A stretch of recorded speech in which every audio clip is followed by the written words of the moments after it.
মানে কিছু সময় আছে না যে আমাদের বাঙালি আমরা, আপনারা যত ইচ্ছা সমালোচনা করবেন, এটা আপনাদের রাইট আছে এবং আপনারা করেন। টাইগারদের শিকার করলো আইরিশরা, বাউন্ডারি লাইনের ঠিক সামনেই আছি, একটু দেখি কি অবস্থা শিশিরের। পুরো হাত ভিজে গেছে, অর্থাৎ অনেকটাই শিশির ছিল, বিশেষ করে সেকেন্ড ইনিংসে যখন বাংলাদেশ ব্যাটিং করেছে। শিশির থাকলে, আউটফিল্ড ভেজা থাকলে বোলারদের বল গ্রিপ করা কঠিন হয়, ব্যাটারদের জন্য সহজ হয়, এটা সবাই জানে। ম্যাচের আগের দিন লিটন কুমার দাসও বলেছেন, যে কারণেই লিটন কুমার দাস টস জিতে আগে ফিল্ডিং নিয়েছিলেন, যাতে করে পরবর্তীতে ব্যাটিং করা, চেস করা সহজ হয়। সহজ সমীকরণ, সহজ ইনভায়রনমেন্ট সব কিছুই ছিল, কিন্তু ব্যাটারদের দুরবস্থা, ব্যাটারদের বাজে ব্যাটিং, কেউ বলছে জঘন্য ব্যাটিং, টপ অর্ডার ব্যাটাররা একদম ফেল। একমাত্র তাওহিদ হৃদয় প্রতিরোধ গড়েছেন। ব্যাটারদের এরকম অধারাবাহিকতার ব্যাখ্যা কি? অবশ্যই উইকেট অনেক ভালো, ওরা ভালো খেলেছে, আমরা ভালো করতে পারিনি। উইকেটের কোনো এখানে দোষ দিয়ে লাভ নেই। আমি আর জাকির যখন পার্টনারশিপ করেছিলাম, ওই সময়টা ছিল মোমেন্টাম, মানে ওই সময়টা আমাদের মোমেন্টামটা আমাদের ঘরে এসেছি বা আমরা সেটা ক্রিয়েট করেছিলাম। ওখান থেকে যদি আমরা একটা পার্টনারশিপ করতে পারতাম, তাহলে খেলাটা অন্যরকম হতে পারতো। আমরা চেজে কি খুব ভালো করেছি লাস্ট কিছুদিন? আসলে আমার কাছে মনে হয় না যে আমরা খুব ভালো করেছি। তো আমাদের তো এই জিনিসগুলো আয়ারল্যান্ড টিমের সঙ্গে যদি না করি, তাহলে কার সঙ্গে করবো?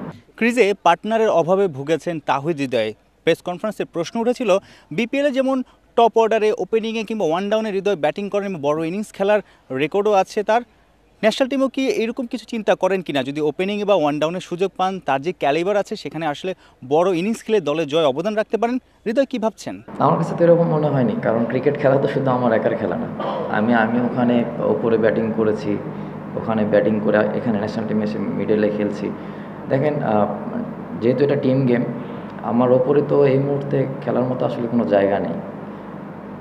এবং আপনারাও অনেকে হয়তো ভাবেন আমি টিমেই থাকার মতো না। তো ভাই, আমি যেখানে আছি আলহামদুলিল্লাহ ভালো আছি, যারা প্লেয়াররা আছে ওরা অনেক ভালো টাচে আছে। এক হালি হার, অর্থাৎ ঘরের মাঠে টানা 4 ম্যাচে হার, বিশ্বকাপের আগে এমন ভরাডুবি কতটা চাপে ফেলবে টিম বাংলাদেশকে?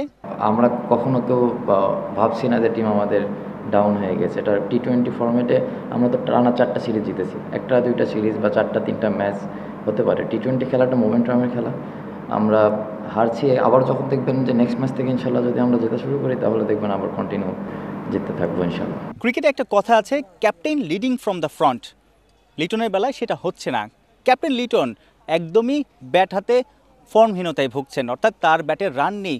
সবশেষ 7 ইনিংসে কোনো 50 নেই, এমনকি 30-এর গড়ে কোনো ইনিংস নেই, এমনকি 7 ম্যাচে 7 ইনিংসে 4টা সিঙ্গেল ডিজিটে আউট হয়েছে। ক্যাপ্টেনকে রান করতে হবে, ক্যাপ্টেনকে সামনে থেকে নেতৃত্ব দিতে হবে, তখন অন্যরাও মোটিভেটেড হবে এবং দলটাও একটা শেপে আসবে। বিশ্বকাপের আগে আরও 2 ম্যাচ, অর্থাৎ আয়ারল্যান্ডের বিপক্ষে 2 ম্যাচ, সেখানে ক্যাপ্টেন সহ গোটা দলের অ্যাসিড টেস্ট। সাইফুল রূপক, 71, চট্টগ্রাম।